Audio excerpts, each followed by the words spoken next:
దేవుడికి పరిశుద్ధత అంటే చాలా ఇష్టం అండి. యేసుక్రీస్తుని ఇదిగో నా ప్రియ కుమారుడు, ఈయన యందు నేను ఆనందించడం ఎందుకు? పరిశుద్ధత. పరిశుద్ధతకు, పవిత్రతకు, యథార్థతకు బ్రాండ్ అంబాసిడర్ ఎవరు? యేసుక్రీస్తు. నడిచే పరిశుద్ధుడు ఆయన.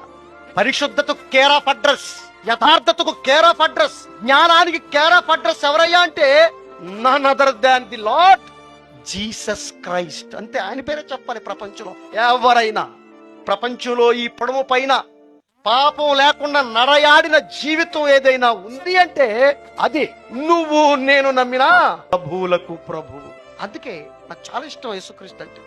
మరి నిన్ను నన్ను ప్రేమించాలంటే పరిశుద్ధత ఉండాలి. గుర్తుపెట్టుకోండి, దేవుడు కావాల్సింది ఏంటి? నీ ప్రార్థన, నీ పాట, నీ ప్రసంగం, నువ్వు తీసుకొచ్చే బియ్యం, నువ్వు తీసుకొచ్చే కాయలు, నువ్వు ఇచ్చే కానుక కాదని కావాల్సింది. నువ్వు కావాలి, దాంట్లో పరిశుద్ధత కావాలి. ఆయనకి పరిశుద్ధత కావాలి. అది దేవుడికి థ్యాంక్స్ చెప్పడం అంటే. ఇన్ని ఇచ్చాడు దేవుడు.